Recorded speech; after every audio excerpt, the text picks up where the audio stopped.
Hello, everyone, and welcome to Kilowatt. My name is Bodie, and I am your host. And that seemed like an odd introduction that I don't normally do. I did something wrong there. I can't quite put my finger on it. Anyway, we have an all-news show for you today. But before we get to that, I do need to give you a little kind of like a public service announcement here.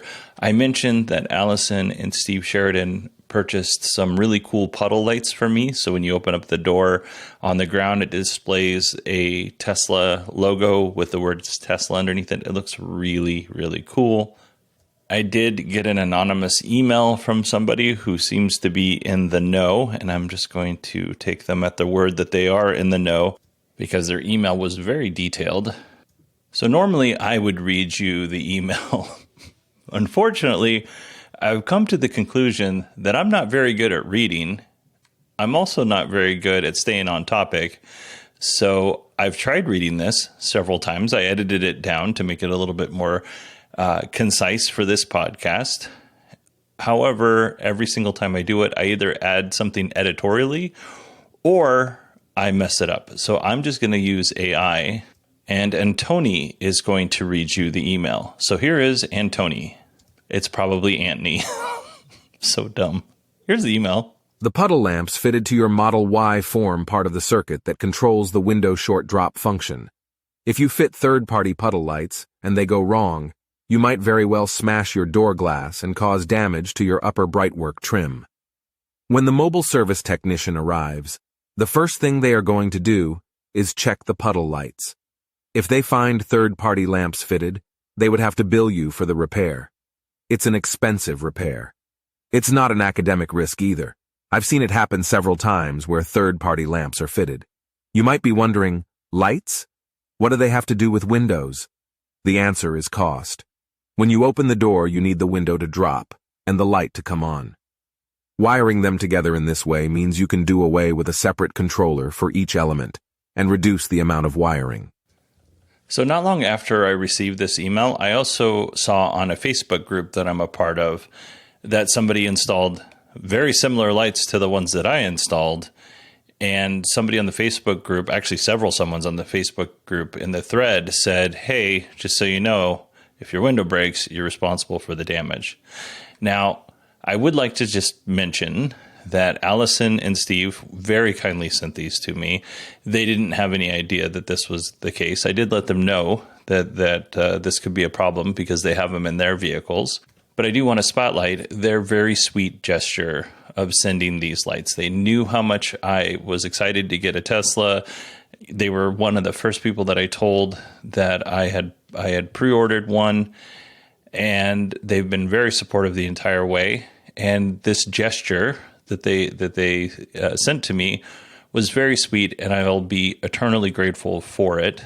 More than anything, I'm just really grateful for their friendship. So I just wanted to say in front of, whoever your God is and everyone that I appreciate Allison and Steve for thinking of me. Now, I do have a plan for those lights, and who knows if I'll ever get around to doing it, because it would require me to fix my 3D printer, which has been sitting in my garage broken for, 5-6 months. But once I get that thing fixed, I do have an idea as to what I can do with those lights, and I'm kind of excited about it. All right, let's go ahead and jump into the news. Stellantis' CEO said that they're going to need 1 or 2 more battery plants in the United States before they can produce enough EVs. The IRA created very favorable investment conditions, said CEO Carlos Tavares, to which I say, duh. The United States is just throwing money at businesses, at consumers. Obviously, businesses are getting the lion's share of this money. Kind of as a side note here, North America is the fastest growing region for planned battery cell manufacturing factories. So that's pretty impressive. Moving right along, Faraday Future announced pricing for its special edition FF91. Are you ready? The special edition FF91 is going to cost $300,000. Let that sink in. A car manufacturer or even a startup, an EV startup, who started before I started this podcast in 2016. They've been trying to get the FF91 out the door in that entire time, and they finally are doing it, and they are charging $300,000. Now, that's the special edition, so I would imagine that they'll be announcing the much more affordable version at $150,000. So more people can buy it at that price than the $300,000 the special edition cost. What's wrong with these companies? It's just, you got to be out of your head. I'm sure only a few people are going to buy this, and then Faraday Future is going to come along with, I say affordable jokingly, but a much more affordable price as we go forward. But yeah, this is definitely a car that is for a specific person. I saw it at CES. It is very long. It's almost like a station wagon, like the old kind, back when they didn't require kids to wear seatbelts, or anybody to wear seatbelts for that matter. NIO has nearly 30,000 reservations for their redesigned ES6, and that was just in 3 days, which is not too shabby. I would imagine they have significantly more reservations at this point. The Fisker Ocean has achieved an estimated EPA range of 360 miles, which is 579 kilometers in range. Pretty impressive. There are a lot of qualifiers in that previous statement. However, the Fisker Ocean Extreme and the Fisker Ocean 1 Limited Edition are the only Fisker Ocean models that will reach that range. And that's because they have the Hyper Range battery pack at 113 kilowatt hours for that battery pack size. The Ocean is approved for sale in all 50 states, and deliveries will start June 19th. And I know that there is at least one person who listens to this podcast who will be receiving one of these vehicles, and I can't wait to hear what they think of it. Lucid Motors is planning on raising $3 billion. Close to $2 billion of those dollars is coming from the Saudi Public Investment Fund. Saudi Arabia owns 60% of Lucid, which is to say they basically own Lucid Motors. The remaining $1.2 billion will come from a public offering of roughly 173.5 million new shares. Lucid says the $3 billion in funds would be used for general corporate expenses, which is vague. So I suspect they're going to put a lot of that money into marketing, letting people know that they offer an affordable version of the Lucid Air. You remember the affordable $87,000 Lucid Air they kept talking about? I have a new tagline, and Lucid is welcome to this or not. I'm giving this to them for free. And the tagline is, for that particular $87,400 vehicle, the tagline should be, "The Lucid Air Pure, affordable but not obtainable." Let's move on to a more affordable but probably still really expensive car, the Volkswagen ID.Buzz. It's on its way to North America, well, kinda, in 2024. VW showed off the ID.Buzz at Huntington Beach, California, which is kind of a big deal, I guess, because a bunch of hippies drove it in the 60s. So they thought that was the best place to show it off. And listen, I'm not saying hippies are bad, because a lot of my family members lived that lifestyle when they were young. So, and I have nothing bad to say about my family members. So, yeah. Now I feel like I got to walk back a bunch of stuff. Anyway, my point is VW tried to play the nostalgia game with the ID.Buzz launch. Here's the problem. We didn't get a lot of details. We know it's going to be a 7-seater. The wheelbase is going to be larger than the one in Europe, in the ID.Buzz found in Europe.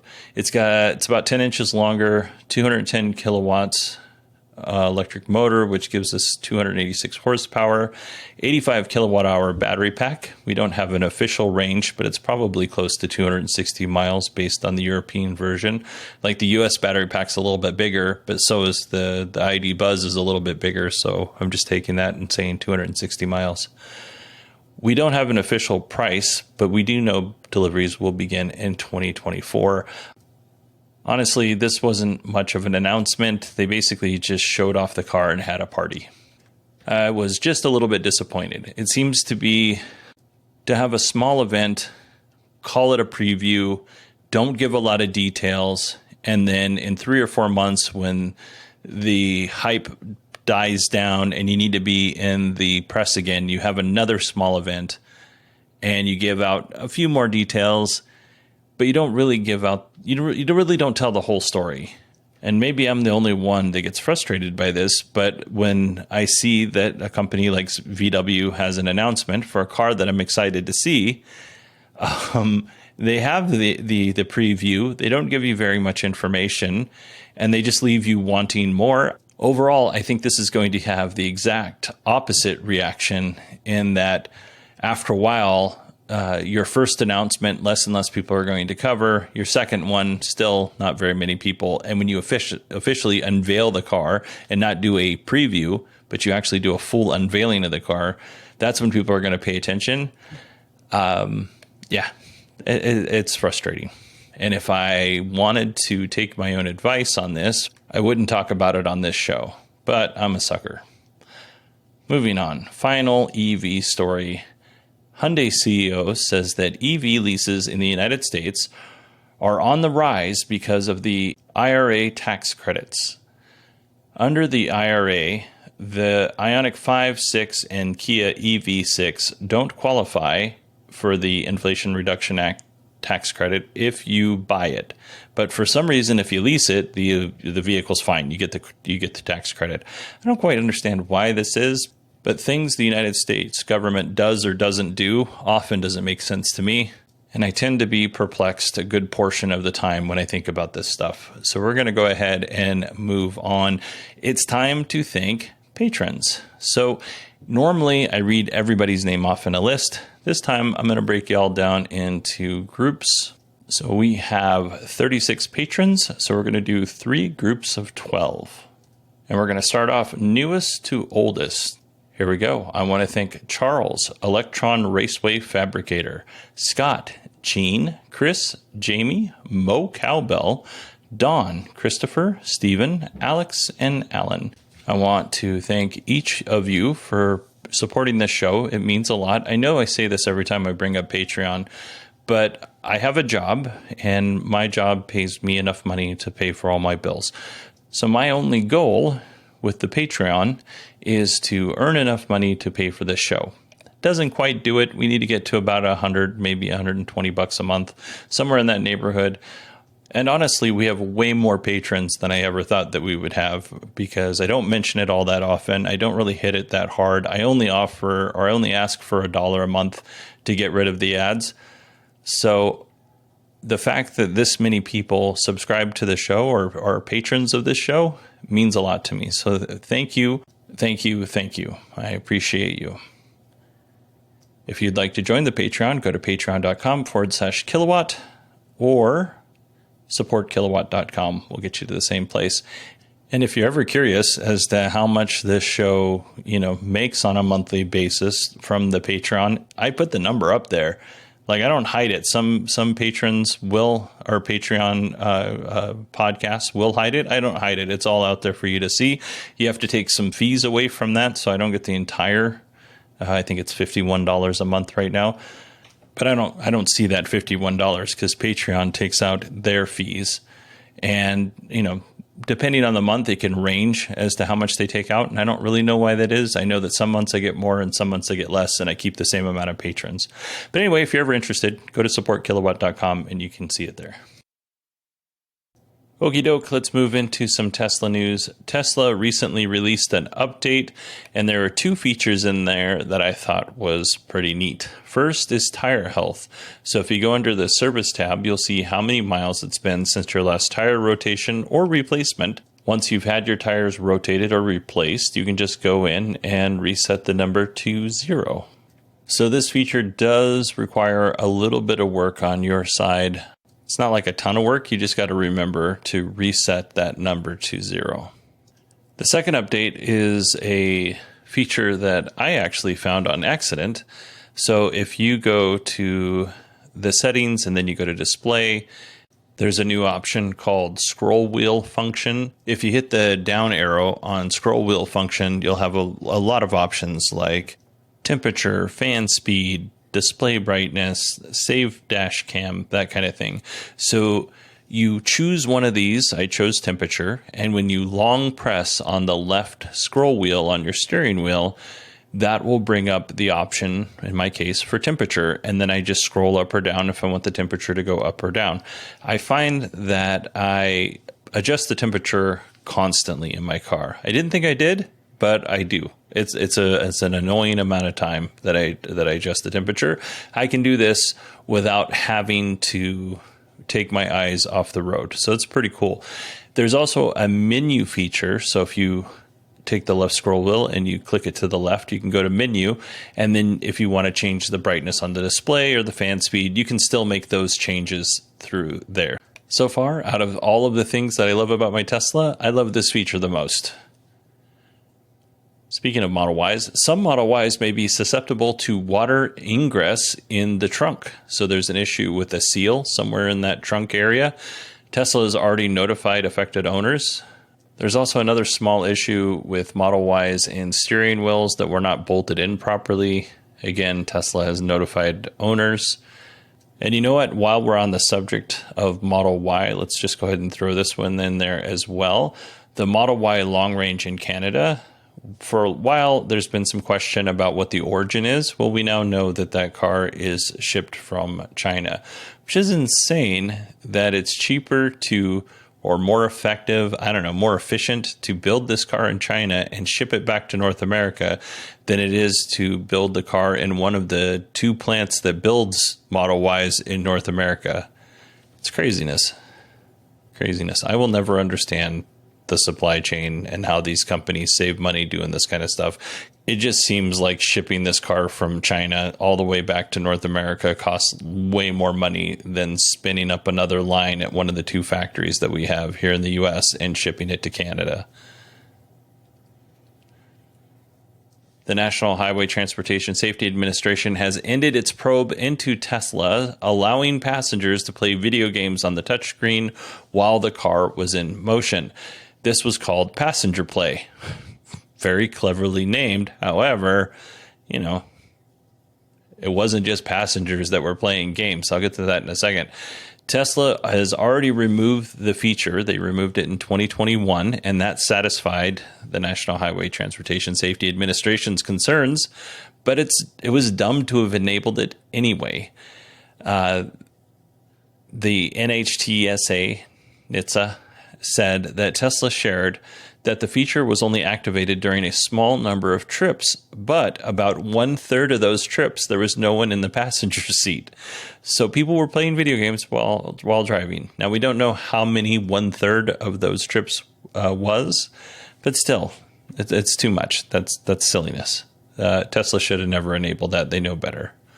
Kind of as a side note here, the National Highway Transportation Safety Administration has proposed a new safety standard that would require automakers to implement automatic emergency braking and pedestrian automatic emergency braking systems on all new vehicles. It doesn't matter if they're ICE cars or EV cars. This is something they're proposing as a new safety standard. They said that this could prevent 360 deaths and 24,000 injuries per year. Honestly, I'm on board with this. One, because 360 deaths is way too many, and 24,000 injuries. There's probably some that are very serious injuries involved. So that's enough reason to get on board just in general, just saving lives and keeping people from being injured. But the other reason is most vehicles that you buy, newer vehicles that you buy today, come with these features anyway. So it's not like the auto industry isn't moving that direction. It's just that the National Highway Transportation Safety Administration is just helping them speed that along. Elon says that Tesla is open to licensing autopilot, full self-driving, and other EV technology to third-party automakers.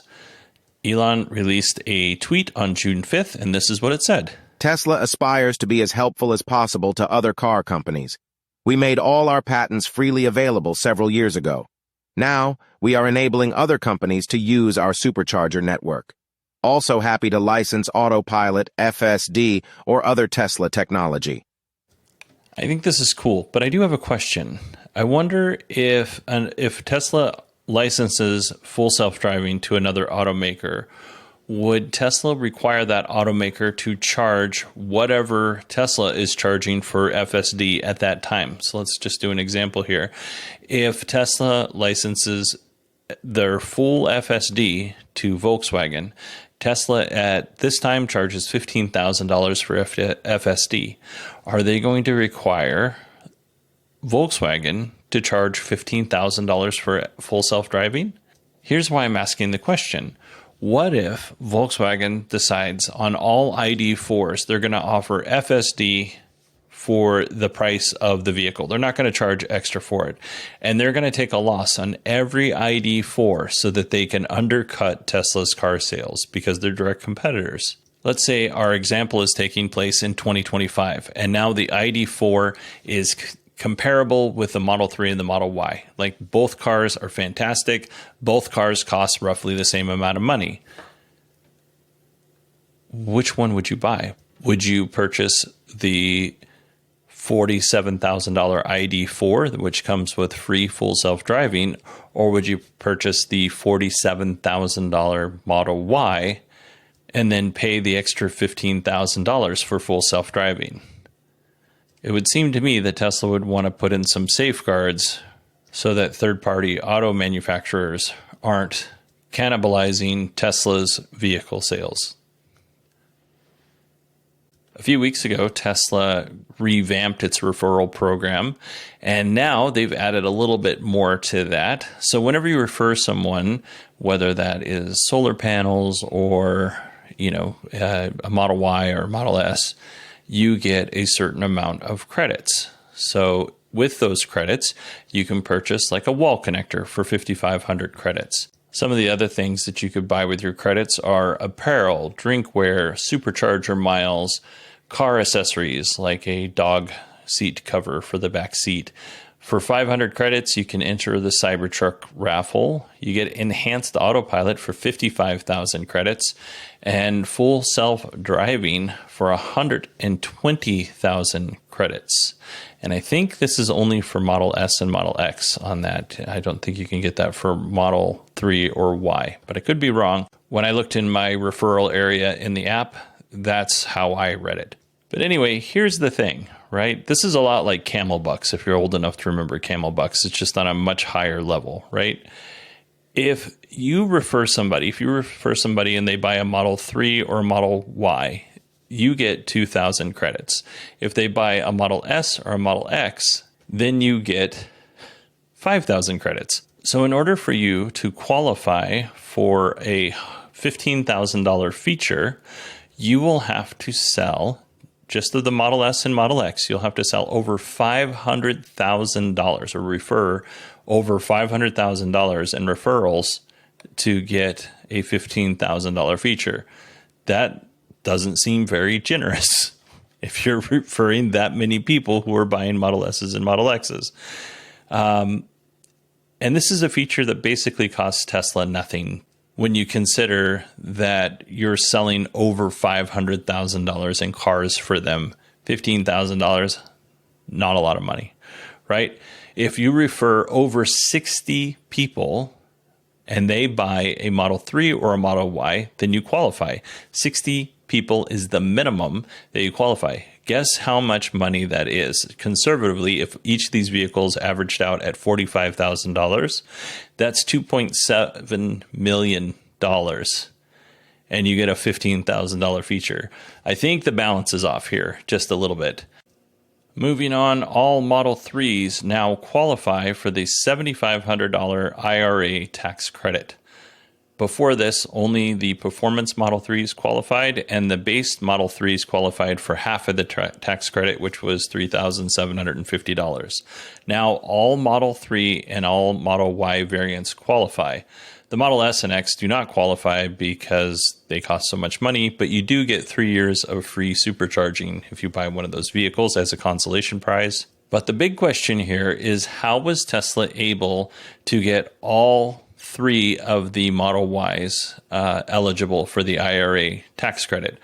And I have a couple of different suggestions. One is Tesla has an amazing supply chain, and through all the processes that Tesla has set up, and they've put a lot of work into their supply chain. So it wouldn't surprise me if Tesla found a way to build their LFP cells so that they qualify for the IRA tax credit. That wouldn't surprise me at all.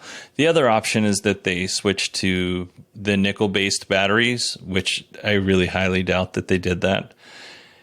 And the third thing, which really wouldn't surprise me at all, is I'm pretty sure the U.S. government is allowing auto manufacturers to self-report on the sourcing for the cells that qualify for the IRA. It would not surprise me at all if Tesla was reporting that they were in compliance, but really they weren't.